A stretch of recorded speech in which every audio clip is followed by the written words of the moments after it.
네, 안녕하세요. 차트 트레이더입니다. 오늘 영상은 매매 일지가 아니라 그동안 피드백을 한번 해볼까 합니다. 피드백 영상을 찍게 된 이유는 제가 일단 청산을 당하고 시드를 충전하지 않은 상태거든요. 그날 이제 상승이 나와서 청산을 당하고 바로 롱을 잡을까 하다가 그동안 2달 동안 700%의 수익을 내고 그리고 하루 만에 청산을 당했는데 지금 내가 하루 만에 100%의 수익을 낸다고 해도 이게 무슨 의미가 있나 싶어서 좀 뭔가 바뀌어야겠다는 생각에 지금 이대로 해도 어차피 똑같을 거라는 생각에 사실 피드백 영상을 찍게 되고 그리고 충전을 하지 않고 일단 좀 관망을 하고 있는데 일단 몇 가지 질문을 좀 스스로한테 해봤거든요. 만약에 내가 그때 시드가 30만 원이 아니라 100억으로 시작했다면 코인을 투자해서 과연 내가 돈을 지킬 수 있었을까? 그거에 대한 답은 사실 이제 시드가 크다 보면 레버리지를 이렇게 많이 안 썼을 거고 그러면 당연히 청산은 안 당했을 건데 그래도 지금 더 큰 금액이 물려 있는 상황이겠죠. 그리고 장기적으로 계속 내리는 장이 아니라 제가 생각했을 땐 횡보할 수 있는 장이었기 때문에 횡보에 베팅을 했는데 지금 횡보가 아니라 상승이 계속 나오고 있는 상황이거든요. 이제 이렇게 되고 있는 장에서 어차피 더 큰 금액으로 물려 있을 때 내가 손절하지 않고 이걸 버텼을까? 손절을 했을까? 사실 그것도 확신이 안 서는 상황이라 매매를 좀 멈추는 게 맞다고 생각했어요. 그리고 두 번째는 이제 방향이 틀렸을 때 리스크 관리가 되고 있는가? 이게 이번에 느낀 제일 큰 어떤 문제점이었던 것 같아요. 분할 매수라는 게 결국은 방향이 엇나갔을 때 더 큰 수익을 낼 수 있는 구조거든요. 이게 약간 방향이 틀렸을 때도 물리지 않고 탈출하는 데 최적화가 돼 있어요. 그냥 예를 들어서 지금 올라가고 있다면 올라간다에 걸면 올라가는 걸 추격 매수해서 롱으로 벌 수도 있지만 사실 끝까지 무한하게 올라가진 않을 거기 때문에 일정한 간격을 두고 이제 숏으로 잡았을 때 체결하면 이제 평단가는 계속 좋아지면서 만약에 이제 조정이 나왔을 때 크게 수익이 나는 구조가 분할 매수거든요. 그런데 이 상황에서 이제 숏으로 잡아놓은 상태에서 만약에 내리지 않고 큰 상승이 나와버린다면 가장 큰 풀시드로 가장 아프게 두드려 맞기 때문에 리스크 관리가 잘 된다고 생각을 했었는데 사실 이번에는 그 리스크 관리라는 개념이 어색할 정도로 10몇 퍼센트 상승이 나와버려서 청산을 당하게 됐죠. 앞으로도 만약에 이 방법으로 했으면 똑같을 것 같아서 리스크 관리가 안 되고 있다 이렇게 생각을 하게 됐어요. 그리고 세 번째는 투자금은 지금 전체 시드의 몇 퍼센트 정도가 좋은가 이거에 대해서 생각을 해보게 됐어요.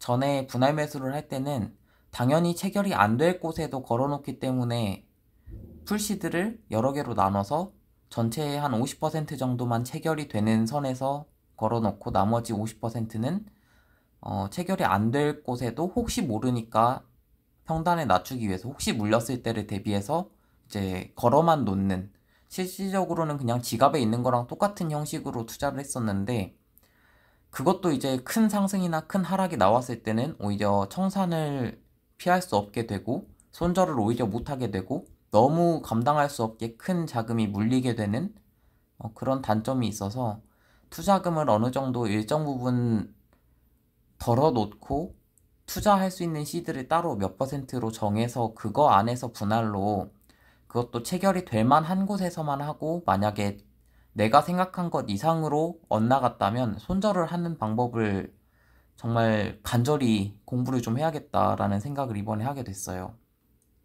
그리고 마지막으로 네 번째는 내 나이가 50이 됐을 때 과연 여전히 코인판에서 살아남을 수 있는 그러니까 지속 가능한 매매 방법인가 그거에 대해서 생각을 해봤는데 일단 기본적으로 일목균형표를 요즘은 거의 안 보고 매매를 한 적도 많았거든요.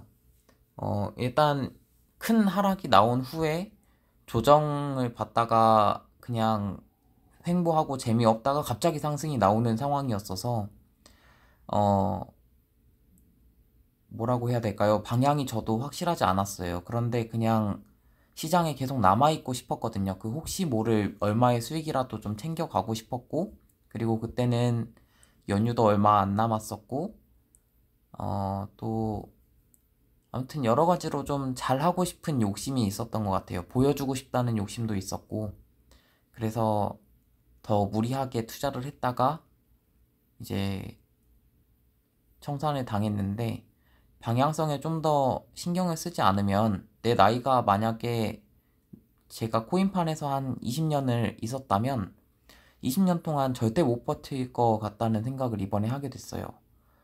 탈출 기회를 줄 수도 있다라고 생각을 했는데 사실 지속적인 상승장이나 하락장의 시작인 경우에 물려버리면 손절을 하지 않고 스위칭하지 않으면 사실 끝까지 물려있는 경우가 너무 많을 것 같다고 이제 차트를 한번 쭉 돌려보니까 그런 생각이 들더라고요.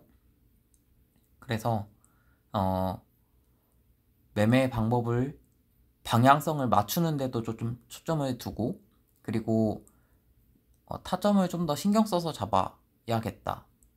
그리고 타점을 신경 써서 잡는 대신에 그 들어가는 전체 풀시드를 들어가지 않고 일정 부분만 들어가고 손절 라인을 걸어야겠다. 어, 사실 좀 더 공격적이 된 걸 수도 있어요. 전에는 정말 체결이 안 될 것까지 10분할로 막 걸면서 보수적으로 했던 걸 이제는 분할도 한 3분할만 하고 되는 만큼만 하고 아니면 손절하고 이런 좀 타점도 굉장히 공격적으로 잡게 될 것 같고 그래도 오히려 그게 리스크 관리가 더 잘 되는 방법이지 않을까. 물론 승률은 많이 떨어지겠죠. 저는 제가 매매일지 적는 걸로는 어, 단타 했을 때 승률이 80% 이상 90%까지 나왔었거든요. 근데 그게 이렇게 손절을 잡고 아니다 싶으면 손절을 하게 되면 물론 승률은 많이 낮아지겠죠. 하지만 어, 한 번에 청산당하는 일은 막을 수 있지 않을까 이런 생각에 지금까지 풀시드를 비빌 언덕으로 생각하고 모든 자금을 끌어와서 물 타고 해서 겨우 탈출한 것도 다 수익으로 잡았었기 때문에 사실 수익이 나긴 했어요. 한 5달러, 10달러라도 수익을 보고 탈출을 할 수 있게 물을 탔는데 그게 물리니까 바로 청산까지 가는 걸 한번 경험하고 나서 그냥 이건 승률이 중요한 게 아니라 오래 남아있는 게 이기는 거다. 이걸 결국은 깨닫게 됐습니다. 그리고 마지막 다섯 번째는 시장에 계속 머물러 있는 게 맞는가에 대한 질문인데, 사실 이번에 청산을 당하고 나서 좀 무서웠어요. 이런 급격한 움직임이 내가 감당할 수 있는가에 대해서 하루에 10%, 15%가 떨어지고 올라가는 걸 보면서 이 변동성을 내가 레버리지 10배로 하고 있으면 무조건 청산인데 이걸 내가 과연 버틸 수 있는가. 그리고 방향성이 이제 쭉 하락장이라고 생각했던 것에서 밑에 강력한 지지층이 있었고 횡보장을 예측하고 들어갔는데 횡보장도 사실 너무 넓은 범위에서 한 등락률 20% 정도를 횡보장으로 잡아버리니까 방향이 틀릴 수밖에 없었고 틀리면 또 손절도 안 되고 뭔가 이래저래 뭔가 꼬이는 느낌이 들었었는데 사실 나오지 못했거든요, 시장을 좀 멀리서 관망했어도 됐었고 아니면 레버리지를 한 배로 놓고 그냥 시장을 관망한다는 느낌으로 봤어도 됐었는데 풀시드를 걸어놓고 관망을 하니까 청산을 당했죠. 그래서 방향을 모르겠을 때는 그냥 모르겠다는 걸 인정하고 조금 매매를 멈추는 것도 좋지 않을까. 방향이 정해진 다음에 장기 투자를 하던 단타로 하던 이제 그렇게 가는 게 오히려 사실 수익률은 이미 높았기 때문에 욕심을 좀 줄였으면 됐을 것도 같은데 그런 생각을 하게 됐습니다. 그리고 연간 수익률이 700%라고 해보면 작년 수익률 700%였습니다 하면 정말 어마어마한 금액이라고 생각이 되는데 그때는 사실 700%가 뭐랄까요 부족했어요 사실. 그냥 금액으로 30만 원으로 시작해서 250만 원, 220만 원 이렇게 만들었다는 그 금액이 200 얼마라고 하니까 사실 별로 체감이 안 됐던 것 같아요. 그 퍼센트가 높다는 것도 인지를 별로 못했고, 내 돈이 그렇게 소중한 돈인 걸 스스로 인지하지 못하고 소중하지 않게 대했던 것 같아요.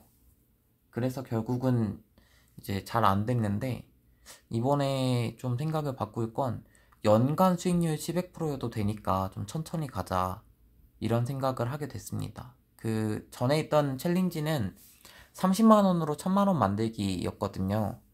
그래서 그 도전을 하게 됐을 때 사실 충분히 가능할 거라고 생각했던 게, 2달 만에 30만 원을 200만 원으로 만들었고, 2배씩만 불려가도 200만 원이 400만 원, 400만 원이 800만 원, 그럼 벌써 뭐 몇 달 안 돼서 반년 만에 성공할 수도 있겠다. 중간에 이제 크게 손실을 한번 보고 뭐 한 30% 정도 손절을 했다고 해도 뭐 금방 가겠는데, 이거 오히려 시드가 불었을 때 한번 크게 자빠지는 것만 아니면 뭐 처음에 초반에 불리는 건 일도 아니겠는데 했는데, 이제 중간에 200만 원쯤 됐을 때 이제 넘어졌죠.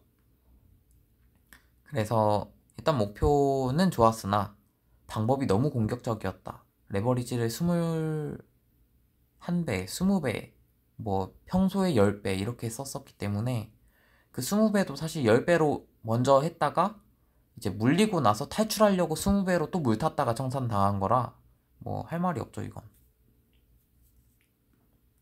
뭐 일단 문제점은 한 이 정도만 해도 충분할 것 같고, 이걸 극복하기 위한 방법도 좀 생각을 해서 장의 방향을 보고 적당히 들어가서 이제 시장에 참여는 하되 레버리지를 낮추다가 좀 확실하게 뚫었다고 생각이 들 때, 혹은 이제 못 뚫고 실패했다고 생각이 들 때 레버리지를 좀 높여서 시드를 들어가는 방향으로 해보도록 하겠습니다. 그리고 이번에도 역시 시작 금액은 사실 통장에 있는 뭐 몇천만 원 다 넣으려면 주식에서 했던 돈들 다 이미 빼놓은 상태였고, 시드는 충분히 있는데 그걸 전부 다 넣지 않는 이유는 어차피 이번에 30만 원으로 200만 원을 만들고 다 날렸지만, 이게 300만 원이어도 3천만 원이어도 3억이었어도 어차피 하루 만에 다 날렸겠다.